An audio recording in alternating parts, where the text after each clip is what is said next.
පුරාණ තාක්ෂණය යටතේ දේශන මාලාවේ ඊළඟට ඉදිරිපත් කරන දේශනය වෙන්නේ ශිලා මෙවලම් නිර්මාණ තාක්ෂණය පිළිබඳ දේශනය. විශේෂයෙන්ම ශිලා මෙවලම් නිර්මාණ තාක්ෂණය පිළිබඳව අපි පැහැදිලි කරන්න මෙතනදී බලාපොරොත්තු වෙන්නේ ලෝකයේ ආරම්භක තාක්ෂණය අපි හඳුනාගන්නේ ප්‍රාග්ඉතිහාසයෙන්. ප්‍රාග්ඉතිහාසයේ ප්‍රධාන වශයෙන්ම යුග කිහිපයක් තුලදී ක්‍රියාත්මක වුණා. මේ යුගයන් තුල මේ ශිලා මෙවලම් නිර්මාණ තාක්ෂණයේ විවිධතාවයන් රාශියක් සිදු වුණා. ඒ විවිධතාවයන් රාශිය සහ ඒ විවිධතාවයන් අනුව නිර්මාණය කරගෙන තියෙන ශිලා මෙවලම් වල විශේෂත්වය මේ දේශනය තුලදී ඔබට පැහැදිලි කරන්න බලාපොරොත්තු වෙනවා.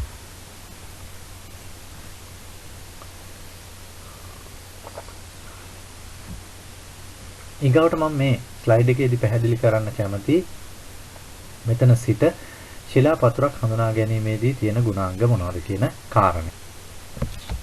ශිලා පතුරක් හඳුනා ගැනීමේදී අපිට මෙන්න මේ ගුණාංග ටික මෙවලමක් විදිහට තියෙන පතුරකින් හඳුනා ගන්න පුළුවන්. බල්බ් ඔෆ් ෆර්ගසන් බල්බ මුදුව. මම ඉස්සරින් රූප සටහනෙනුත් ඒක පැහැදිලි කරා. පතුරේ ඉහළ තියෙන එළියට නැරලා ගිහලා තියෙන ස්වරූපය කෝ එකෙන් ගැලවෙනකොට. ඒතර පතුරක් ගලවා ගැනීමේදී ප්‍රහාර වේදිකාවට ගල් මිටියෙන් එල්ල කරන පහර නිසා ඇතිවන පීඩනය තමයි අපිට මේ බල්බ් ඔෆ් ෆර්ගසන් විදිහට හඳුනා ගන්න හැකියාව ලැබෙන්නේ. මේක න්‍යෂ්ටියෙන් ගැලවීමේදී ඇතිවන තත්ත්වයක්. විශේෂයෙන් වේගයෙන් ස්ට්‍රයිකින් ප්ලැට්ෆෝම් එකට වැදෙන පහරත් එක්ක මේ පතුර ගැලවීමේදී ප්‍රධාන පාෂාණයෙන් ඇදීමක් සිදු වෙනවා. ඒ ඇදීම සිදු වෙන ආකාරයට එක මුද්දක් ආකාරයට වෘත්තාකාර ලෙස නිරයාමක් සිදු වෙනවා. ඒක තමයි බල්බ මුදුව කියලා අපි පැහැදිලි කරන්නේ. පතුර ගැලවීමෙන් පසුව පතුර ඇතුල් පැත්තේ මේ බල්බ සලකුණ එහෙම නැත්නම් බල්බ් ඔෆ් ෆර්ගසන් එක ඔවල්ලාකාර ආකාරයට අපිට දකින්න පුළුවන්. ඒක ඊළඟ ස්ලයිඩ් එකේ රූප සටහනෙන් පෙන්වලා දෙලා තියෙනවා. මේ තියෙන්නේ කෝ එකකින් ගලවගත්ත පතුරක්. ඒ පතුරේ මෙන්න මේ ලක්ෂණ වෙන්ට්‍රල් සර්ෆේස් එකේදී එහෙම නැත්නම් පතුරේ ඇතුල් පැත්තේ තියෙන සලකුණු වලදී දැක ගන්න හම්බ වෙනවා. මේකේ මේ රූප සටහනේ යටම කොටසේ අපි පෙන්වලා තිනවා බල්බ් ඔෆ් ෆර්ගසන් කියන එක. ස්ට්‍රයිකින් ප්ලැට්ෆෝම් එක තමයි මුලින්ම තියෙන්නේ. ඒකට පහර වැදුනහම තමයි මේ බල්බ් ඔෆ් ෆර්ගසන් එක ඔබට පේනවා රින් එකක් ආකාරයට මුදුවක් ආකාරයට මේක නිර්මාණය වෙනවා. ඊට පස්සේ අපි දකිනවා නැවතත් ඕවල්ලාකාර ආකාරයට යන රැවුලුණු රාශියක් මේ රූප සටහනෙම මැද සහ උඩ කොටසේ තියෙනවා. ඒවට අපි කියනවා ක්‍රැකින් රිපල්ස් කියලා. අර කැඩිලා යන රැලි පහරවල් කියන කාරණේ වෙන්ටල් සර්ෆේස් එක. එතන මේ වෙන්ටල් සර්ෆේස් එක තමයි සැලකෙන්නේ කෝ එකෙන් ගැලවෙන ඇතුල් පැත්ත. ඒ කියන්නේ ගලට සම්බන්ධ වෙලා තියෙන පැත්ත තමයි වෙන්ට්‍රල් සර්ෆේස් එක වෙන්නේ. ඒක ගැලවිලා කෝ එකෙන් එනවා. ඊට පස්සේ ඒකෙදි අපිට විශේෂයෙන් මේ වම් පැත්තෙන් දකින්න හම්බෙන හරස් කඩේ ආකාරයට දැක ගන්න හම්බෙනවා මෙවලම පතුර කැඩිලා තියෙන විදිහ. ඊට පස්සේ ඒ පතුරෙම පිටපැත්ත අපිට මේ විදිහට හඳුනා ගන්න හැකියාව ලැබෙනවා. අපි ඒකට කියනවා ඩෝසල් සර්ෆේස් එකක් කියලා. ඩෝසල් සර්ෆේස් එකේ විශේෂයෙන් කොටස් තුනක් තියෙනවා. distal portion, mesial portion සහ proximal portion කියලා. distal portion කියන්නේ උඩම කොටස ස්ට්‍රයිකින් ප්ලැට්ෆෝම් එකත් එක්ක තියෙන ආසන්න කොටස. mesial portion කියලා කියන්නේ මැද කොටස. proximal portion කියලා කියනවා ඒ මෙවල මේ පතුරේ අග කොටස. එතකොට අපිට ඒක තුල විශේෂයෙන් දැක ගන්න හම්බෙනවා නෙගටිව් ස්කා කියලා කියනවා. මේ පාෂාණයේ කැඩුම් සලකුණු වල දකින්න තියෙන තිරස් ආකාරයේ ඉරිවලට අපි කියනවා නෙගටිව් ස්කා කියලා. ඒකම රිපල් රිජ් කියලා කියනවා. අරයිසස් කියලා කියනවා රිජ් කියලා කියනවා. මේ සිරස් ආකාරයට තියෙන ඉරි.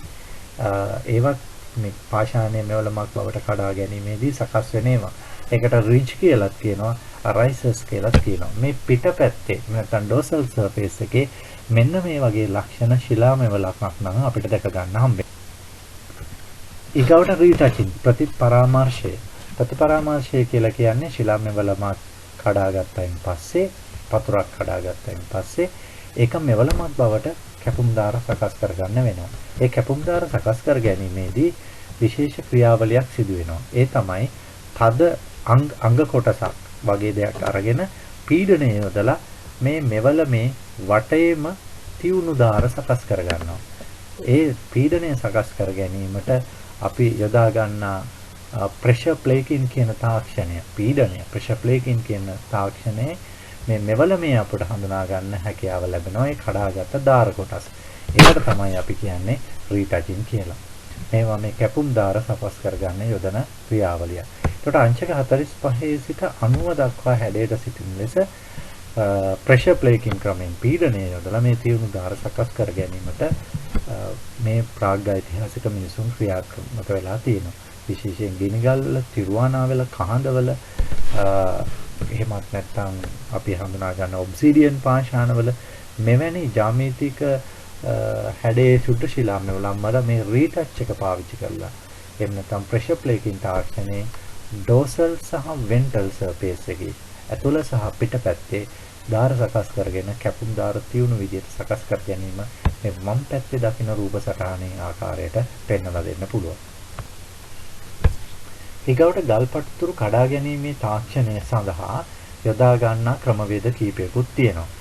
පළවෙනි ක්‍රමය තමයි ද්විපැති ක්‍රමය. අපි ඒකට කියනවා බයිපෝලාර් ටෙක්නික්ස් කියලා. ඒක මම රූප සටහනක් මගින් ඉදිරියේදී ඔබට පැහැදිලි කරනවා. ඊගාවට තද ගල් මිටියක් උපයෝගී කරගෙන න්‍යෂ්ටියකින් පතුරක් ගැලවීමේ ක්‍රමය. ඒකට අපි කියනවා hard hammer techniques ක්‍රියා. ඊට පස්සේ කිනිහිරි තාක්ෂණය. ඒකට අපි කියන්නේ කිනිහිරයක් යම්කිසි ටිකක් බර ආයුධයකට බර පාෂාණයකින් පතුරට තට්ටු කරලා ඒකේ හැඩ සකස් කර ගැනීම. ඊගාවට මෘදු පහර දීමේ තාක්ෂණයකට අපි කියනවා soft hammer techniques කියලා. අංගක් වගේ දෙයක් පාවිච්චි කරලා ගලේ අවශ්‍ය කරන පතුරේ අවශ්‍ය කරන කොටස් කඩා ගැනීම. ඊගාවට පීඩන තාක්ෂණය pressure plating techniques. මෙන්න මේ කියන තාක්ෂණික ක්‍රමවේද පහ ශිලාමය වලමක් නිර්මාණය කිරීමේදී ප්‍රාග්යිතිහාසික යුගයේ මිනිසුන් පාවිච්චි. මේ රූප සටහනෙන් ඔබට පැහැදිලි කරන්න උත්සාහ කරන්නේ ඒ ටික. ඒකට තද පහර දීමේ ක්‍රමවේදයකදී ගල් මිටියකින් පහර දෙන්නත් පුළුවන්. එහෙමත් නැත්නම් තවත් බර ආයුධයක් අතින් අරගෙන ඊට මේ රූප සටහනේ දක්වන ආකාරයට පහර දෙන්නත් පුළුවන්. soft hammer percussion techniques එකේදී මෘදු පහර දීමේදී විශේෂයෙන් අංගකාරගෙන පතුර කඩා ගන්න අදාළ පාෂාණයට පහර දීලා පතුර කඩා ගන්නත් පුළුවන්. ඒකම පැති සකස් කර ගන්නත් පුළුවන්. ඊපස්සේ පීඩන යෙදීමේදී ප්‍රෙෂර් ප්ලේටින් ක්‍රමයේදී අංගක් හෝ ලෝහ කොටසක් එහෙම නැත්නම් තද ලීයක් පාවිච්චි කරලා පාෂාණයේ පැති සකස් කර ගැනීම මේ තුන්වෙනි රූප සටහනේ විදිහට පීඩන යෙදීම තුළින් සිදු කරන්න. මේක තවදුරටත් පැහැදිලි කරොත් බයිපෝලාර් ටෙක්නික්ස් එකක් කියලා කියන්නේ මේක. පාෂාණයක් තියෙනවා. ඒ පාෂාණය මත අපිට ශිලාමය වලම නිර්මාණය කරගන්න උණු අවශ්‍ය කරන පාෂාණය තියලා ඉහළින් තව මිටියකින් පහර දෙනවා. ඒ පහර දුන්නායින් පස්සේ මේ පාෂාණයේ පතුරු කීපයක් ගැලවිලා එක විට යනවා. ඒකට අපි කියනවා බයිපෝලාර් ටෙක්නික්ස් කියලා. ඔබ ඒ දැක්කේ බයිපෝලාර් ටෙක්නික්ස් එකේ කොයි ආකාරයෙන්ද නේ කියලා. ඊට පස්සේ hard hammer percussion එක hard hammer techniques එකකදී ගල් මිටිය පාවිච්චි කරලා පතුරක් වෙන් කර ගැනීම මේ දක්ෂින ආකාරයෙන් සිදු කරනවා. මෙන්න මේ ආකාරයට තමයි ඒ කාර්යය ගල් මිටිය පාවිච්චි කරලා පතුරු කඩා ගැනීම සිදු කරන්නේ. මේ ඔබ දකින්නේ සත්‍ය වශයෙන්ම ඉන්දුනීසියාවේ විශේෂයෙන් ඉන්න ගෝත්‍රිකයෝ බලංගොඩ මානවයාට සමාන ගෝත්‍රිකයෝ වර්තමානයේදී hard hammer techniques එක තද පහර දීමේ ක්‍රමය පාවිච්චි කරලා ශිලායුධ නිර්මාණය කර ගන්නා වූ ඡායාරූප. මේ තියෙන්නේ soft hammer techniques ක්‍රමයට පතුරක් කඩා ගන්න ආකාරය. මේ රූප සටහනේ මේ වීඩියෝ එකෙන් දකින්න පුළුවන්.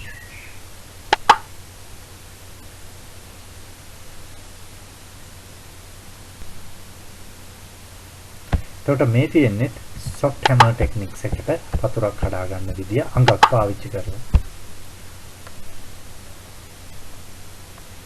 මේ තියෙන්නේ pressure plating techniques එකට පතුරක් කඩා ගන්නා ක්‍රමය.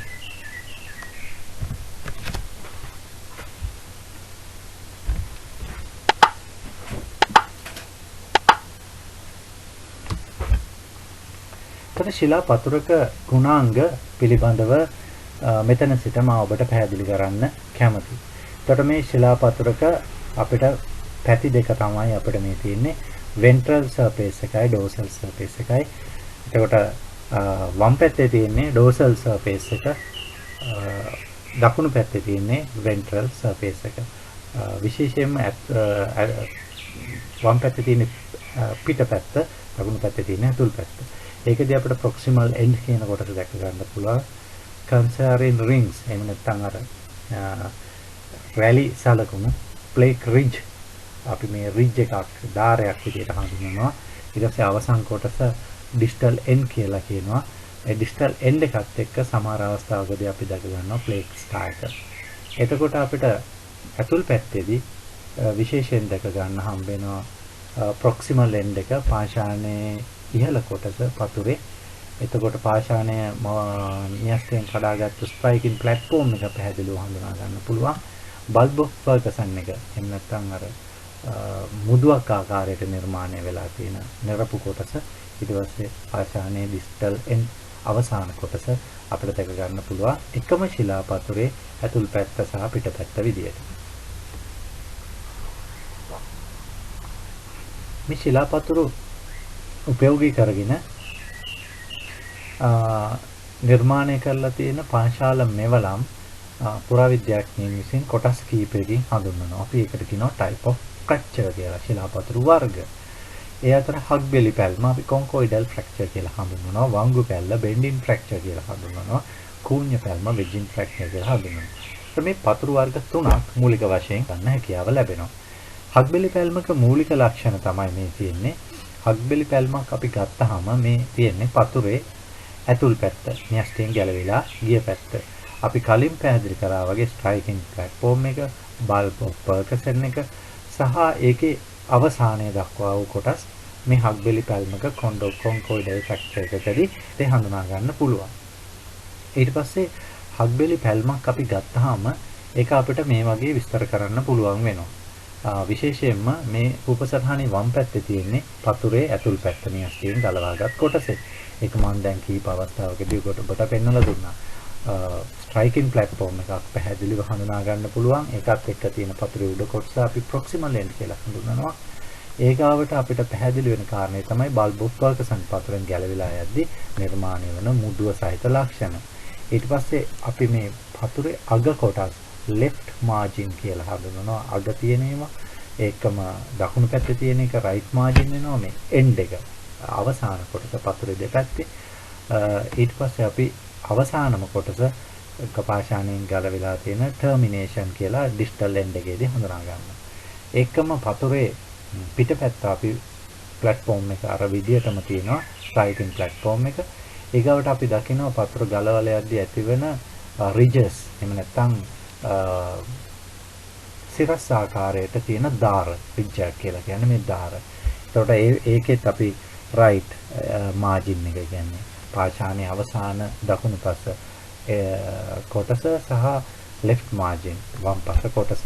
ඒකම අපි ඊගාවට දකින කාරණේ තමයි අවතල ආකාරයට නිර්මාණය වෙලා තියෙන negative scar කියලා හඳුන්වන අනිත් පැත්තට ගිහිලා තියෙන වැලි සලකුණු.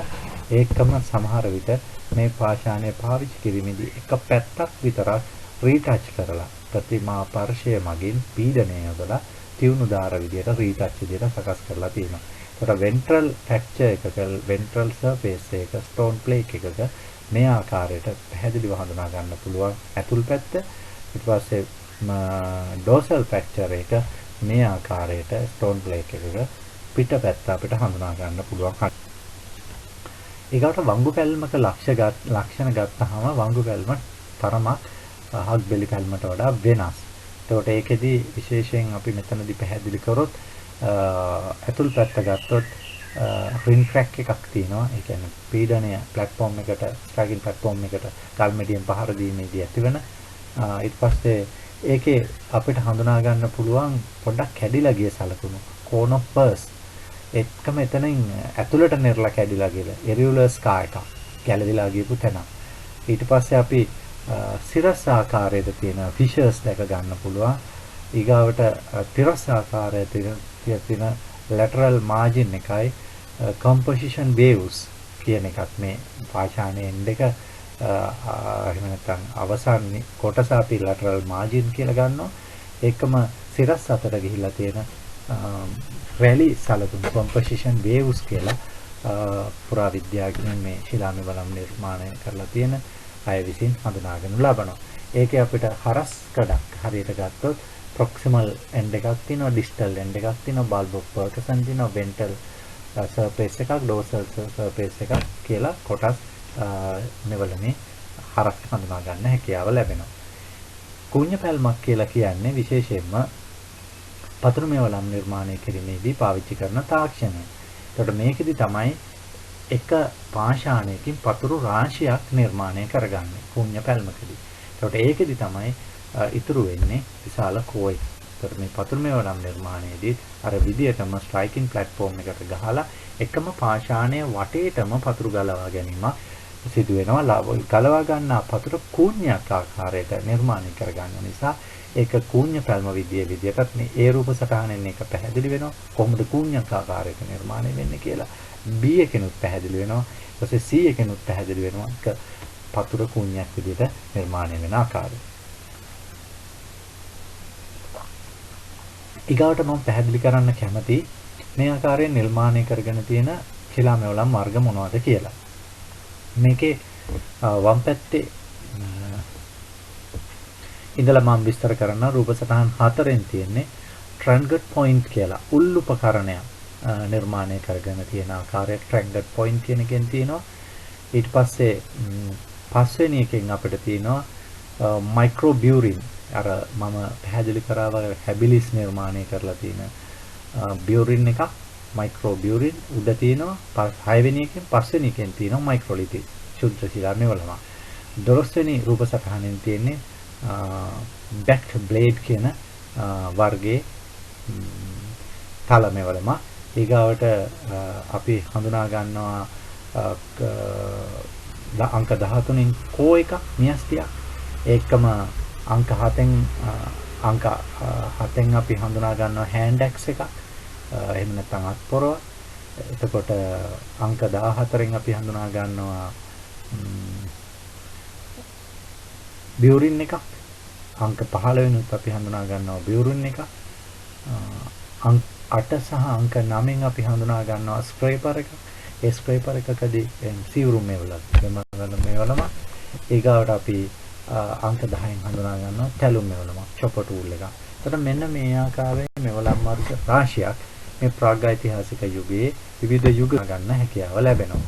ඒක මේ ඡායාරූපේනොත් ඔබට තව දුරටත් සරලව විග්‍රහ වෙනවා. ජ්‍යාමිතික ස්වරූපී ශුද්ධ ශිලාමයවලම සෙන්ටිමීටර් 2යි, තල ආයුධයක්, ඊට පස්සේ සීරු මාල්දයක්, උල් ආයුධයක්, කැපු මාල්දයක්, පතුරු නොවන ආයුධයක්, ගල් ආයුධ විය හැකි පතුරු හා අපද්‍රව්‍ය සහ උල් ආයුධ. නැත්නම් බලංගොඩ පොයින්ට් එක වගේ උල් ආයුධ මොනවද කියලා මේ ඡායාරූපේනොත් ඔබට හඳුනාගත හැකි වෙනවා බොහොම